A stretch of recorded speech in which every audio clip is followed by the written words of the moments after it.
Green board class 11th and 12th पर आप सभी का स्वागत है। मेरा नाम है मनदीप। इस वीडियो में हम करने वाले हैं क्लास 11th के सब्जेक्ट मैथ से चैप्टर नंबर 11 जिसका नाम है three dimensional geometry. In short इसको कहा जाता है 3D ज्योमेट्री। जो भी हमारा ये चैप्टर है इसमें हम थ्री डायमेंशंस के बारे में समझने वाले हैं। तो इस चैप्टर की ये इंट्रोडक्शन वीडियो होगी। इंट्रोडक्शन में हम सारे कॉन्सेप्ट समझेंगे, फॉर्मूले समझेंगे, ताकि एक्सरसाइज और जो एग्जाम में हमारी चीजें होंगी उनको सोल्व करना हमारे लिए आसान हो जाए। जो भी हमारा ये इंट्रोडक्शन होगा, इसके अलावा चैप्टर नंबर 11 की जो भी ये वीडियोस हैं इन सभी के लिंक आपको नीचे डिस्क्रिप्शन बॉक्स में दिए गए हैं। सभी को देखना, अच्छी तरह से समझ लेना। इसके अलावा जो मिसलिनियस एक्सरसाइज है, हर एक चैप्टर की मिसलिनियस एक्सरसाइज को ग्रीन बोर्ड एंड्रॉइड एप्लीकेशन पर आपको सोल्व कराया गया है। तो मिसलिनियस एक्सरसाइज किसी भी चैप्टर की करनी है तो ग्रीन बोर्ड ऐप आपने डाउनलोड कर लेना है। तो इस वीडियो में इंट्रोडक्शन शुरू कर देते हैं 3D ज्योमेट्री का।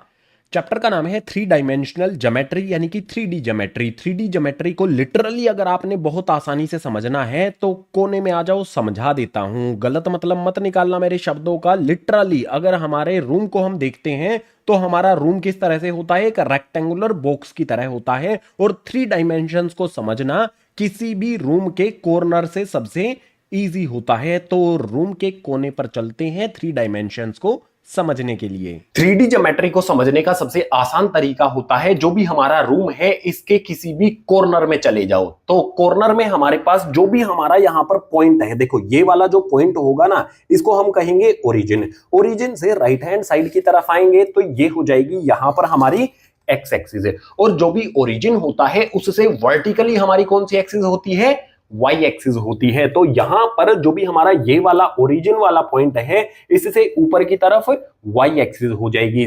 फिर से बताता हूं, ये एक्स एक्सिस हो गई, ये हमारी वाई एक्सिस हो गई। अब जो भी स्पेस होता है वहां पर तीन डायमेंशंस होती हैं। दो डायमेंशंस तो आपको क्लास 9th में भी पता होंगी, क्लास 10th में भी पता होंगी। ये हमारी एक्स एक्सिस, ये हमारी वाई एक्सिस। अब जो थर्ड डायमेंशन है, इस वाले पार्ट को आपने इग्नोर नहीं करना है। ये वाला जो हमारी लाइन होगी ओरिजिन से यहां पर जो हमारी आएगी, इसको क्या कहेंगे भैया, जेड एक्सिस ये होगी। तो जो भी हमारा स्पेस होता है उसमें टोटल तीन डायमेंशंस होती हैं। ये हमारी एक्स एक्सिस, ये हमारी वाई एक्सिस और ये हो जाएगी हमारी यहां पर जेड एक्सिस। ये सबसे आसान तरीका है तीनों डायमेंशंस को समझने का। आई होप तीनों डायमेंशंस एक्स वाई और जेड एक्सिस जो हैं वो आपको क्लियर हुई होंगी। और जो डिटेल्स हैं इस कॉन्सेप्ट की, उनको समझने के लिए वापस से मूव करते हैं ग्रीन बोर्ड पेज पर। रूम में जो भी कोना है वहां से आपको समझ में आ गया होगा किस तरह से हमारी एक्स वाई और जेड एक्सिस होती हैं। तो आपके सामने यहां पर एक क्यूबॉइडल बॉक्स है, एक रूम की तरह की शेप होती है इसकी। जो भी हमारा ये वाला कोना है, इसका इस कोने को लें अगर हम, तो ये हो जाएगी हमारी एक्स एक्सिस। ऊपर की तरफ ड्रॉ कर दूंगा मैं वाई एक्सिस और इसी पॉइंट से इस तरफ हो जाएगी हमारी यहां पर जेड एक्सिस। ठीक है, बिल्कुल सिंपल है। एक्स एक्सिस, वाई एक्सिस और Z axis. Best example room के कोने से हमने इसको समझा। अब जो भी हमारा ये फिगर बनता है, ये एक्सिस बनती है, इनको एक तरफ और ड्रॉ कर लेते हैं। देखो एक्स एक्सिस हमारी इस तरह से हो जाएगी, वाई एक्सिस हमारी वर्टिकली होती है और इस तरह से होती है हमारी जेड एक्सिस। इनका नाम भी लिख देते हैं, ये हमारी एक्स, यहां पर हमारी वाई और ये हो जाएगी हमारी जेड एक्सिस। अब यहां पर सबसे पहले जो हमें समझना है वो होगा coordinate of point on 3D geometry. 3D यानी कि थ्री डायमेंशनल ज्योमेट्री जो होती है उसमें किसी भी पॉइंट के कोऑर्डिनेट्स क्या होते हैं। लेट्स सपोज हमारा यहां पर कोई पॉइंट आ जाता है, ठीक है, मान लो कोई पॉइंट मेरा यहां पर आ जाता है, पी पॉइंट आ जाता है, तो पी पॉइंट के कोऑर्डिनेट्स क्या होंगे। कोऑर्डिनेट्स कैसे लिखे जाते हैं भैया, पहले x की वैल्यू, फिर y की वैल्यू, फिर z की वैल्यू लिखी जाएगी। तो यहां पर हमारे पास आ जाएगा x, उसके बाद आ जाएगा y, उसके बाद आ जाएगा z। इस तरह से हमारा पॉइंट आ जाएगा। कोई भी हमारा थ्री डायमेंशनल ज्योमेट्री में पॉइंट दिया गया है, उसके कोऑर्डिनेट्स किस फॉर्म में होंगे, इस तरह की फॉर्म में होंगे। अब यहां पर बात करते हैं सबसे इंपॉर्टेंट, जो भी हमारे कोऑर्डिनेट होते हैं किसी भी पॉइंट के 3D ज्योमेट्री में। अगर कोई पॉइंट हमारा एक्स एक्सिस पर है, कोई वाई एक्सिस पर है या कोई जेड एक्सिस पर है, तो क्या क्या चीजें, क्या क्या कंक्लूजन हम निकाल सकते हैं, उस चीज के लिए यहां पर आपके लिए मैं लिख देता हूं point on X axis, point on Y axis, point on Z axis. अगर हमारा कोई पॉइंट एक्स एक्सिस पर है तो उसके कोऑर्डिनेट्स क्या होंगे। बहुत सिंपल चीज आपने यहां से समझनी है। मान लो हमारा कोई ए पॉइंट है जो एक्स एक्सिस पर है, तो इसके जो कोऑर्डिनेट्स है ना वो क्या हो जाएंगे भैया, x की वैल्यू जो भी होगी हमारी वो x की जगह पर रख दी जाएगी। अगर हमारा पॉइंट x एक्सिस पर है तो जो भी हमारा y है उसकी वैल्यू 0 होगी, z है उसकी वैल्यू भी 0 होगी। सो जो भी हमारा पॉइंट x एक्सिस पर होता है उसके कोऑर्डिनेट्स कुछ इस तरह से होते हैं। यहां पर y और z की वैल्यू 0 होती है। इन बातों का आपने ध्यान रखना है। इसी तरह से अगर कोई पॉइंट हमारा y एक्सिस पर है तो भैया जो भी हमारा यहां पर लेट्स सपोज b पॉइंट है तो इसमें हमारे पास x की वैल्यू 0 होगी, y की जो भी वैल्यू होगी वो रख देंगे और z की वैल्यू भी यहां पर 0 हो जाएगी। अगर कोई पॉइंट y एक्सिस पर है तो उसमें y के अलावा x और z की वैल्यू 0 होती हैं। इसी तरह से अगर कोई पॉइंट हमारा यहां पर z एक्सिस पर आता है, z एक्सिस पर जो भी हमारा पॉइंट है लेट्स सपोज कोई c पॉइंट है तो इसके कोऑर्डिनेट्स क्या हो जाएंगे भैया, x इसमें 0 होगा, y की वैल्यू भी इसमें 0 होगी और जो भी z हमारा होता है z एक्सिस पर है तो सिर्फ z की वैल्यू ही यहां पर आएगी। z के अलावा हमारे पास x और y जो भी है इनकी वैल्यू 0 होती है। तो सिंपल है। अब जो भी हमारी यहां पर 3 एक्सिस बनती हैं, देखो x और y एक्सिस के बीच में जो भी हमारा ये वाला पार्ट है ना, x एक्सिस और y एक्सिस के बीच में, इस वाले पार्ट को कहा जाता है प्लेन। और कौन सा प्लेन, x और y से बनने वाला जो भी प्लेन होता है उसको हम कहते हैं xy प्लेन। इसी तरह से x और z से बनने वाला जो हमारा ये प्लेन है इसको हम कहेंगे zx प्लेन। और y और z से बनने वाला जो हमारा ये वाला प्लेन है इसको yz प्लेन कहा जाता है। और इसमें भी आपको इंपॉर्टेंट चीजें बता देता हूं। जो भी मैंने ये एक्सिस ड्रॉ की हैं इनको थोड़ा सा छोटा करके एक साइड में करते हैं। जो भी हमारा एक्स वाई प्लेन होता है, देखो एक्स वाई प्लेन हमारा यहां पर है। इस एक्स वाई वाले प्लेन में कोई भी अगर हमारा पॉइंट होगा तो उस पॉइंट में जेड की वैल्यू क्या होगी भैया, 0 होती है। एक्स वाई प्लेन में z की वैल्यू 0 होती है। कैसे आपको याद रखना है इस चीज को समझो।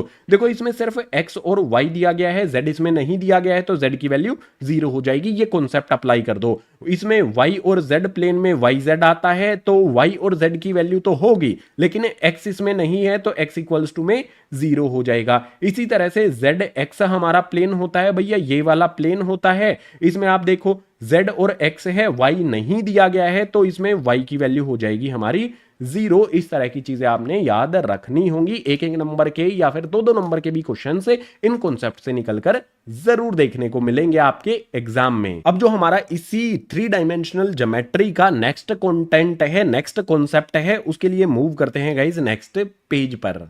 3D ज्योमेट्री में कोई भी पॉइंट होता है उसके कोऑर्डिनेट्स हमें किस फॉर्म में दिए होते हैं, तो पीछे वाले पेज पर मैंने आपको बता दिया था। लेट्स सपोज हमारा कोई P पॉइंट है तो उसके कोऑर्डिनेट्स किस तरह से होते हैं भैया, x होता है, y होता है, z होता है। ठीक है। अब मान लो हमारे पास एक और पॉइंट आ जाता है, Q पॉइंट आ जाता है। Q पॉइंट के कोऑर्डिनेट्स क्या हो जाएंगे, जो भी हमारा यहां पर अगर 2 पॉइंट आते हैं ना तो 2 पॉइंट्स को हमें किस तरह से करना है भैया, ये हो जाएगा हमारा x1, ये हो जाएगा इसके बाद हमारा यहां पर y1 और उसके बाद आ जाएगा यहां पर हमारा z1। इसी तरह से Q पॉइंट हमारा है तो इसके कोऑर्डिनेट क्या हो जाएंगे भैया, x2 हो जाएगा, इसके बाद हमारे पास y2 हो जाएगा और इसी तरह से z2 हो जाएगा। ये कोऑर्डिनेट्स होंगे अगर 2 पॉइंट्स हमें दिए गए हैं।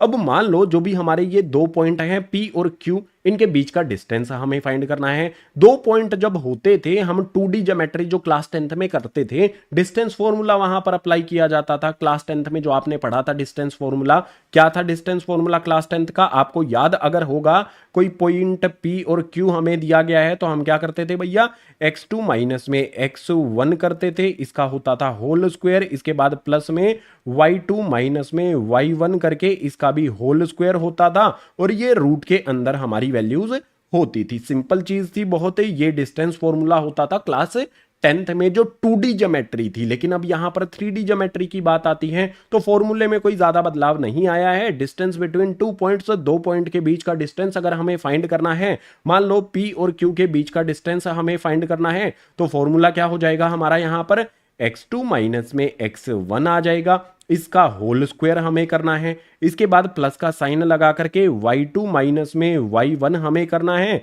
इसका भी भैया होल स्क्वायर कर दो और प्लस का साइन लगा करके z2 माइनस में z1 कर देंगे और इसका भी हमें होल स्क्वायर करना है। सभी वैल्यूज कहां पर आ जाएंगी भैया, रूट के अंदर आ जाएंगी। ये वाला इंपॉर्टेंट फॉर्मूला है, इसी फॉर्मूले से रिलेटेड आप इसके टफेस्ट जो क्वेश्चन होते हैं इस चैप्टर के उनको सोल्व कर पाओगे। सो जो भी हमारा कोई भी पॉइंट P है और Q है, अगर उनके बीच का डिस्टेंस फाइंड करना है तो इस वाले फॉर्मूले का यूज किया जा सकता है। इसके बाद जो हमारा कॉन्सेप्ट आता है भैया, ये भी 2 से 3 नंबर का कई बार पूछा जाता है। मान लो हमें कोई पॉइंट दिया गया है, ये P पॉइंट हमारा है, ठीक है। इस P पॉइंट के कोऑर्डिनेट्स हमें दिए गए हैं, -2 दिया गया है, 6 दिया गया है, उसके बाद हमें यहां पर 8 दे दिया गया है। तो हमें यहां पर बताना है भैया ये हमारा कौन से ऑक्टेंट में है। जो भी हमारी 3D ज्योमेट्री है उसमें टोटल कितने ऑक्टेंट्स होते हैं भैया, 8 ऑक्टेंट्स होते हैं। इनको ज्यादा डिटेल में जाकर हमें नहीं समझना है, क्योंकि ऑक्टेंट्स में जो इंपॉर्टेंट कॉन्सेप्ट है ना, जहां से क्वेश्चन बनता है, वो मैं आपको एक्सप्लेन कर दूंगा। जो भी हमारे ऑक्टेंट्स होते हैं भैया, टोटल 8 ऑक्टेंट्स होते हैं, ठीक है। यहां पर कौन कौन से ऑक्टेंट्स हैं देख सकते हो, ये फर्स्ट ऑक्टेंट है, ये सेकंड है, ये थर्ड है, फोर्थ है, फिफ्थ है, सिक्स्थ है, सेवंथ है और 8th ऑक्टेंट यहां पर हमारा बना है। जो फर्स्ट ऑक्टेंट हमारा होता है उसमें x की वैल्यू पॉजिटिव, y की वैल्यू पॉजिटिव और z की वैल्यू पॉजिटिव होती हैं। अब ये टेबल आपको जरूरत होगी जब भी आपसे पूछा जाएगा किसी भी पॉइंट के बारे में कि भैया ये पॉइंट कौन से ऑक्टेंट में है, तो उसके लिए आपको टेबल की जरूरत पड़ेगी। जो टेबल मैंने आपके सामने बनाया है, ट्रिक बता दूं टेबल बनाने की, आसान तरीके से आप समझ पाओगे। आपको सिंपल क्या करना है, x y z इस तरह से कोऑर्डिनेट्स लिख लेने हैं। यहां पर first, second, third, fourth, fifth, sixth, seventh, 8th जो ऑक्टेंट्स होते हैं वो आपने लिख लेने हैं। अब सबसे बड़ी चीज यहां पर क्या है भैया, जो साइन लगे हुए हैं ना, कहां पर प्लस का साइन आएगा, कहां पर माइनस का साइन आएगा, इसको कैसे फिल किया जाए। तो देखो, जो हमारा x वाला यहां पर है, x वाले के लिए हमें क्या करना है भैया, शुरू में हमें एक प्लस लिख लेना है यहां पर, जैसा मैंने लिख लिया। और लास्ट जो हमारा 8th वाला है, यहां पर भी आपने प्लस लिख लेना है। शुरू में प्लस लिख लो, लास्ट में प्लस लिख लो, उसके बाद ट्रिक समझो। उसके बाद आपने 2 माइनस लगा देने हैं, 2 प्लस लगा देने हैं और 2 माइनस यहां पर लगा देने हैं। एक्स के जो भी साइन है वो आपके कंप्लीट हो जाएंगे। इसके बाद अगर y की तरफ जाओगे आप, y में क्या करना होगा भैया, आपको शुरू में 2 प्लस लगा दो, फिर 2 माइनस लगा दो, फिर 2 प्लस लगा दो, फिर 2 माइनस लगा दो। इस तरह से y को आप फिल कर सकते हैं, 2 बार प्लस, 2 बार माइनस, 2 बार प्लस, 2 बार माइनस आपने करना है। बस x वाले की दिक्कत रहती है थोड़ी सी, उसमें क्या करना है, पहले आप प्लस लिख दो, अगले में भी प्लस लिख दो, उसके बाद 2 बार माइनस, 2 बार प्लस और 2 बार माइनस यहां पर कर दोगे तो x और y की ट्रिक मैंने आपको बता दी। z के लिए तो सबसे आसान है भैया, 4 बार प्लस, यहां पर देखो 4 बार प्लस कर देना है और आखिरी के 4 वाले जो बॉक्स हैं इनमें माइनस कर देना है, तो टेबल आपका बनकर तैयार हो जाएगा। ऑक्टेंट्स से रिलेटेड आपका कोई भी क्वेश्चन आएगा, इस टेबल से आप सोल्व कर सकते हो। अब क्वेश्चन किस तरह का होगा, इस टेबल का हमें एग्जैक्टली यूज क्या करना है वो समझो। मान लो हमारे पास यहां पर आपको एक पॉइंट दिया गया है, P पॉइंट है, हमें बताना है ये P पॉइंट कौन से ऑक्टेंट में है। तो आपको क्या करना है, जो भी इसके अंदर हमारे पास x, y और z की वैल्यूज है उनके साइन देखने हैं। वो प्लस है, माइनस है, प्लस है, जो भी साइन होगा उसको देखना है। जैसे यहां पर हमारे पास 2 है नेगेटिव यानी कि माइनस का, तो माइनस का साइन लगा लो। उसके बाद 6 हमारा प्लस का है, 8 भी हमारा प्लस का है, तो यहां पर हमारे पास साइन जो बने हैं वो माइनस प्लस प्लस आया है।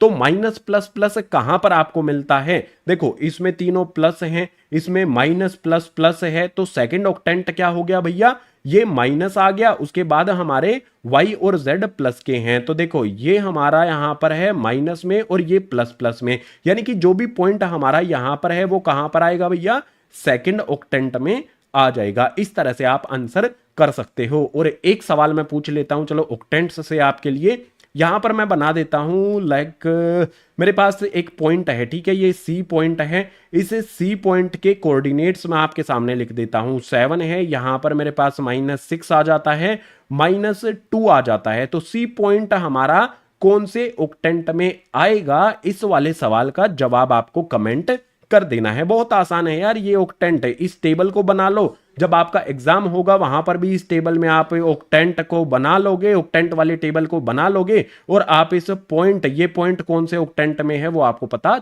चल जाएगा। जो भी हमारा ये पॉइंट है ये कौन से ऑक्टेंट में है कमेंट करके मुझे जरूर आपने बता देना है। सो जो भी हमारा 3D ज्योमेट्री के कॉन्सेप्ट थे, सबसे इंपॉर्टेंट तो ये वाला फॉर्मूला है और ये वाला टेबल है। अगर 2 चीजें आपने कर ली और बेसिक कॉन्सेप्ट आपने समझ लिया तो चैप्टर का जो भी कॉन्सेप्ट है वो आप कंप्लीट कंप्लीट समझ चुके हो। सो जो भी हमारा इंट्रोडक्शन है इस चैप्टर का वो हो जाता है कंप्लीट।